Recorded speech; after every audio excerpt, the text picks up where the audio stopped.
Owning a boat comes with a number of perks, like being able to fling your favorite fishing rod around. And here's another perk. Geico's boat insurance covers your boat and your belongings. And with specialist support from agents that are as passionate about boating as you are, there's so much value that you'll want to high-five someone. But not while you're holding your fishing rod. That's a prized possession. So hold on tight with both hands and keep it covered through boat insurance. Get more with Geico.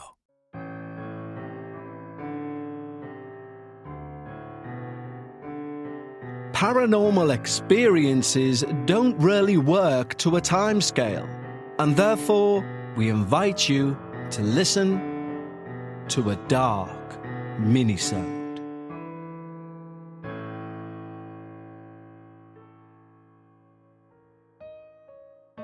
Hello everyone, and welcome back to another Dark Minisode. Firstly, thank you as always for your feedback, your comments, and of course your content, which keeps the show going.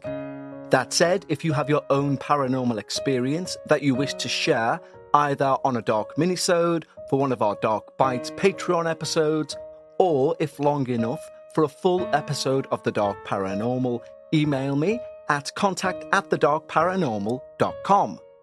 As I've mentioned before, of course, we have all of our episodes plotted out for season 19, but as ever, if the right episode comes in, I have the flexibility to change things around if I think it's one of those sort of experiences people need to hear because, well, in truth, I'm excited about it. So, if you think you might have one of those, it's still not too late to feature as part of season 19. And don't forget, if you sign up to our Patreon, you will get everything on this main feed, both ad-free and before everyone else. And of course, you'll have the chance to listen to our entire back catalogue of Dark Bites episodes, which, as we speak, is coming in at over 100 hours worth of Patreon-only material. And on top of that, you get a new Dark Bites episode each and every Sunday of the year, 52 weeks of the year, irrelevant of breaks in seasons. Just head over to patreon.com/thedarkparanormal. But of course, right now, we're all here to listen to this week's Dark Minisode. And this one came with an ominous title, so I am looking forward to this as much as you are. Because this is sent in from Jen, with the title, The Demon Within. Hi, my name is Jen. And as for everyone else, I will be keeping them anonymous for privacy. I live in Alberta, Canada, and I've been listening to your podcast for over a year now. I'm all caught up on the Dark Paranormal, and I'm also a Patreon as of this January, and I'm trying to catch up on Dark Bites. I love your show, and I listen to it daily. And I even got other family members into your show as well. I should caution a possible trigger warning involving domestic violence, car accidents, and a parent dying. I would like to start off by telling a little bit about myself first. I've always felt different, and I've always had like a sixth sense, a sensitive, if you will. I get bad feelings when something bad is going to happen. I would get these visions of terrible accidents, only to find out years later it happened. The exact same way as it happened in my vision. So I know there is something different about me. I can also sense spirits, so to say, and I can sometimes see them in my head, like I'm looking at a picture, but I don't know who they are. I've always trusted my instincts. When I was 11 or 12, I was in bed trying to fall asleep, when all of a sudden, I felt this darkness wash over me. The room got darker. Lights from the hallway faded. I was so scared. It was almost crippling. I was in tears and I just knew it was Lucifer. As in, yes, the devil. I was laying in bed, terrified, and I started to feel this warmth. And almost as fast as the darkness appeared, it disappeared. There was this calmness. So much so, I felt safe. There was almost this brightness in my room. and I saw the image of God and Jesus form in my head. And they both told me I was now safe and everything would be okay. I can't explain it, but I felt so safe. Fast forward 3 or 4 years, and I'm 16. My best friend, I was living with at the time, and I were into collages. And we used old magazines as materials. I remembered at my mum's house I had a huge stack of magazines just sitting there, and called my mum to make sure it was okay. She said yeah, but to hurry because she was heading to bed soon. So I was getting ready to head over there and had a sudden urge to bring her Mother's Day card that was late. My friend and I arrived at my mum's house and I went upstairs whilst my friend waited in the car. I got upstairs and saw my mum had company. These people she called friends always gave me a bad feeling. So I gave my mum her card and grabbed my magazines. I had to take a few trips down as there were a lot of magazines. On my last load, I felt a wave of fear wash over me. And a voice in my head yelled, "Don't go." But I shook that off because I did not like the company my mother kept. I felt they were just using her. I hugged my mother tightly and I said, "I love you, I'll call you tomorrow."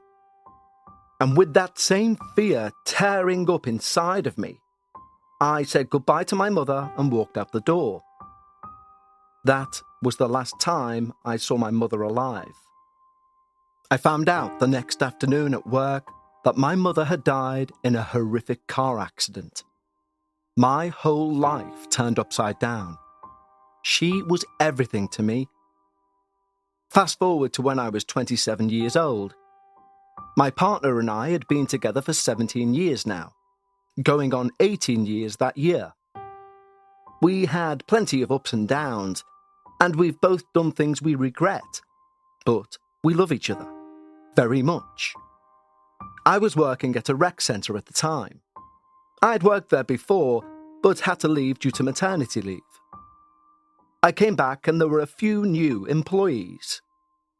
My partner's little brother being one of them. I became fast friends with my partner's little brother, and before I knew it, he got his brother, my now partner, a job there as well. I was driving his brother home one day, and we were talking when he told me his brother played WoW, or World of Warcraft, and I was always playing that game as well. I asked what server and what his name was, so I made a character on that server and started chatting with him. I was married at the time, but my husband was very controlling and very abusive. I hate to say it, but I was always looking for a way out. I'm not saying that I started liking my partner just to try and find a way out. I liked him because he was different, and I felt calm and happy around him. So, needless to say, we got together. Fast forward 2 years, and we're moving into our own apartment. So excited to finally be on our own. We'd been living with his parents for a while now, and we just needed to experience life as our own little family. We now have a child. He's 2 years old at this point, and we're settled into our home and starting to make it our own. When we moved into the apartment, I felt a presence. We had a guest, and with tuition and my sensitive abilities, I learned his name was Henry. He was an old man, and I think he stayed in the attic. I use quotations because we lived in an apartment complex. There were several different occurrences that happened in that apartment.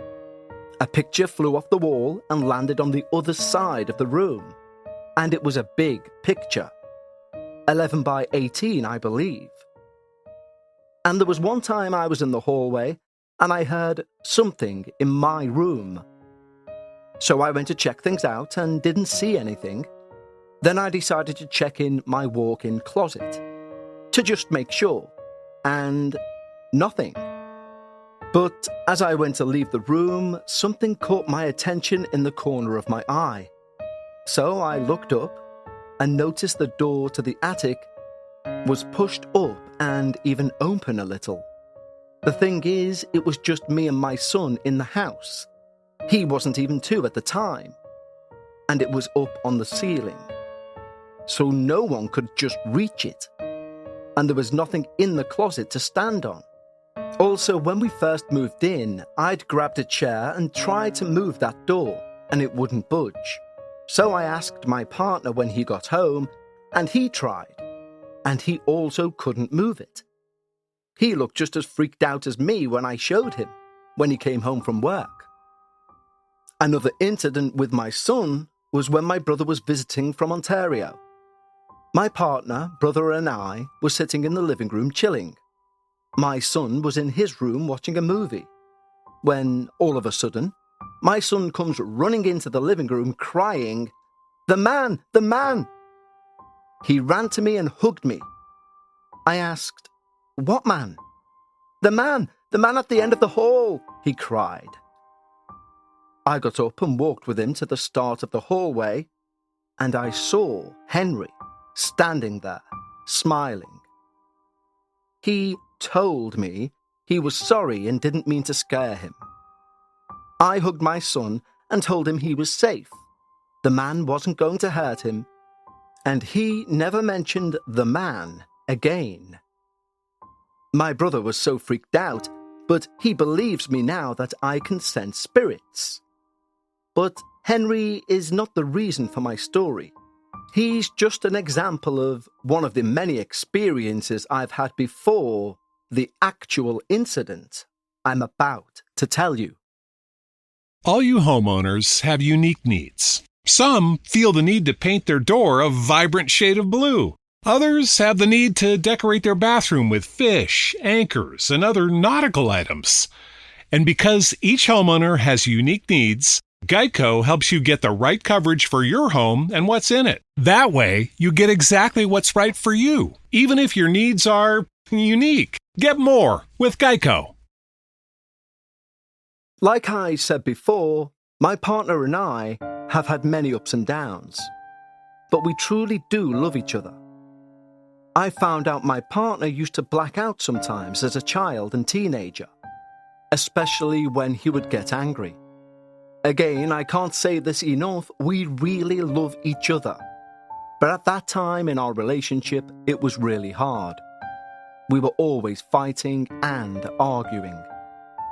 We both worked at the same company, but different areas of the job. He worked out in the yard and I was inside as a cashier. We were having an argument one day in the living room, and he spread out on the couch whilst watching TV. I was at my desk playing on my computer, and I was talking to him and he was just staring at the TV. To me, this just seemed like he was ignoring me. So I went up to him and was trying to talk to him again. But he just kept looking away from me all the time with a raging mad expression on his face. I started to get this bad feeling, and I touched his face so he would look at me. And he did. He looked right at me, with pure hatred in his eyes. I knew instantly this was not my partner.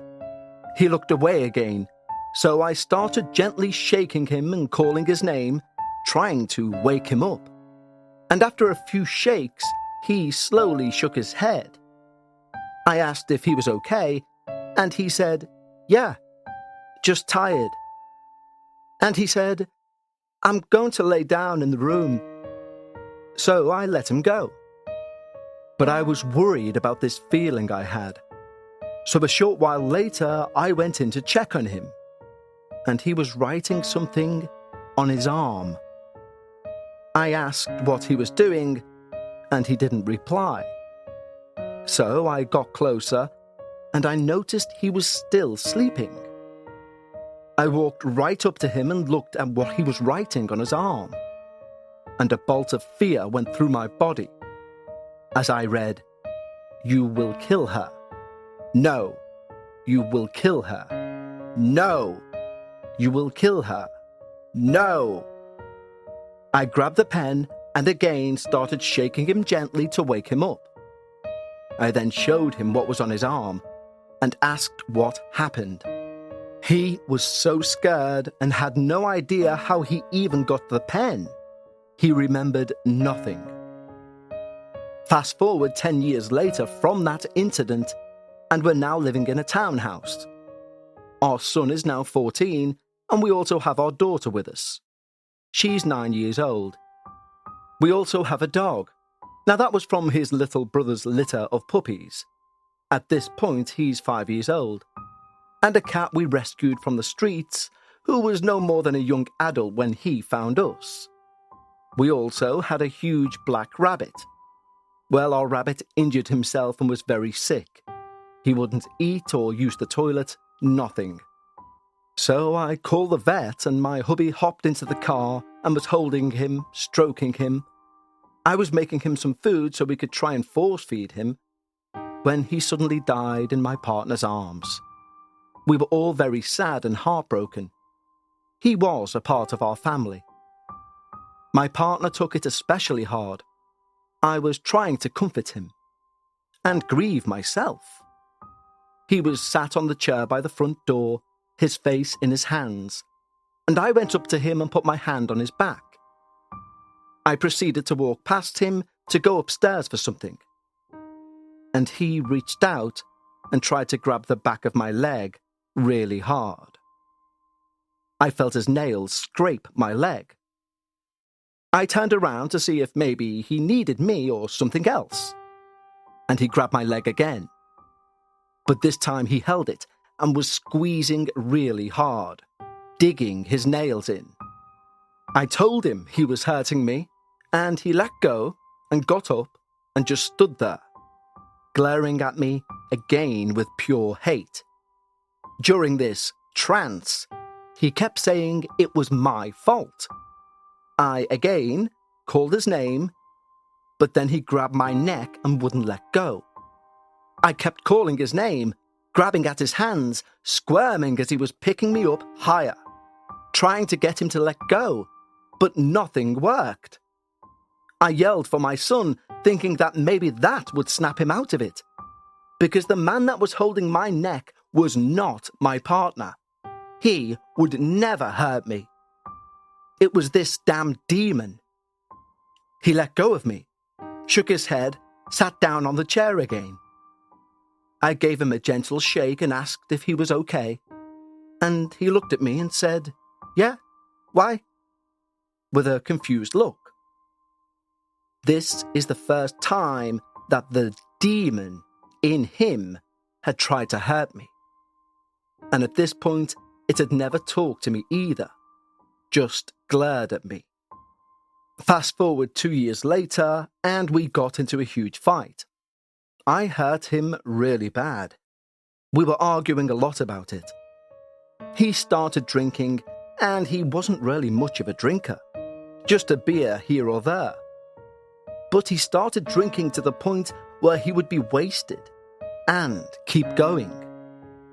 During one of these drinking binges, he began glaring at me again. I kept calling his name and shaking him, but he just wouldn't stop looking at me as if he wanted to kill me. I'd be able to get him back to normal, joking and laughing again, and then suddenly he would go all quiet again and back to glaring at me. I was really starting to get worried. Then, one day, it spoke to me.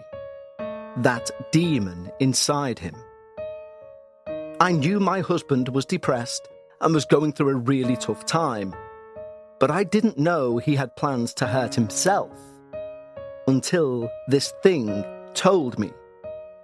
It told me through my partner that my partner was going to sacrifice himself, saving someone he loves. I told the thing that he was mine and he couldn't have him. And he laughed at me and just kept saying, "He is ours, ours, he is ours." A little while later, whilst he was kissing me, he stopped and whispered in my ear he is mine. With an evil grin on his face as I pulled away to look at him. I was terrified. I didn't know what to do. I took a picture and a video of my partner whilst he was under the trance of the demon, hoping for some kind of proof to show my partner, and told him what the demon had said to me. He was terrified when he saw them, and refused to talk about it for a while. Though he did admit to me later on, he did want to kill himself. To save me. I also forgot to mention I tried asking this demon what its name was, and all it told me was Jaguar. But my partner was drinking a type of vodka with a Jaguar on the front, and the demon was looking at the bottle when it answered me. So I don't know what the demon meant by that. I've not seen the demon again since that incident, but I did receive texts from the demon through my partner while I was visiting family in Ontario.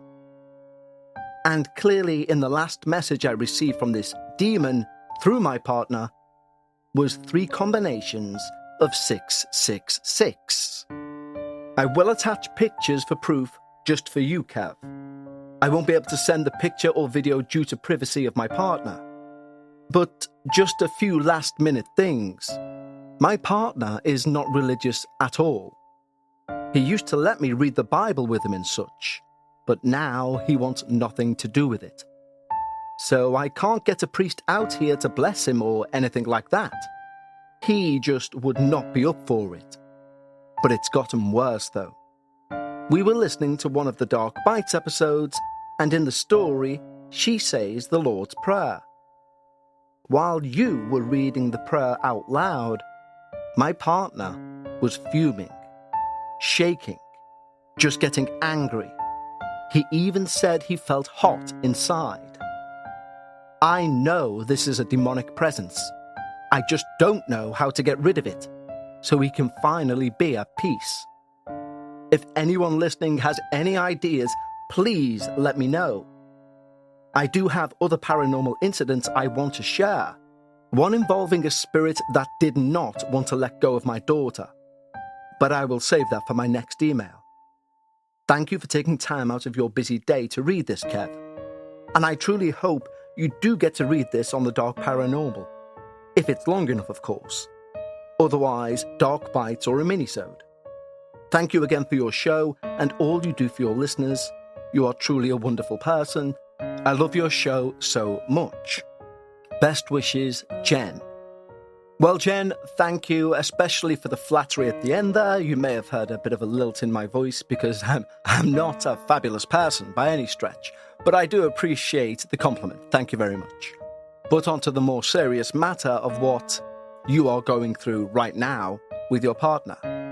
So, as you heard there, Jen did ask if any one of you guys out there has a suggestion or possible solution to help her family get through this, then drop me a line, contact@thedarkparanormal.com, and I'll make sure to pass it on to Jen. Because I don't have any suggestion. My one suggestion would have been to get some sort of priest or religious figure in, and that's because that's my fallback for most things, solely due to my upbringing. And I appreciate that's biased. So therefore, if anyone has any solution or idea of what Jen can do, indeed get in touch as soon as you can. But Jen, thank you for your honesty, and please do send in your other submissions about your paranormal experiences, because I know that I, and I'm sure our listener base, would love to hear more of your paranormal experiences if they're anywhere close to as terrifying as this particular one appears to still be. You have nothing but my best wishes and prayers going forward.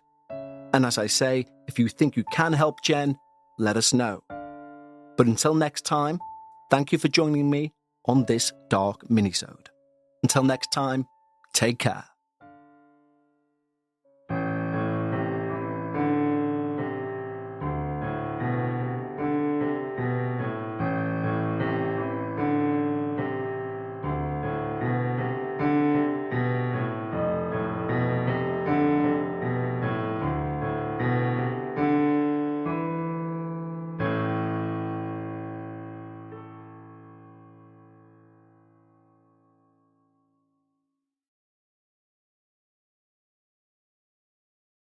Owning a boat comes with a number of perks, like being able to say ahoy or land ho and not feel weird about it. So here's another perk. Geico's boat insurance offers access to the largest towing fleet on the water. And with specialist support from agents that are as passionate about boating as you are, there's so much value that you'll want to say, shiver me timbers, and not feel weird about that either. Get more with Geico.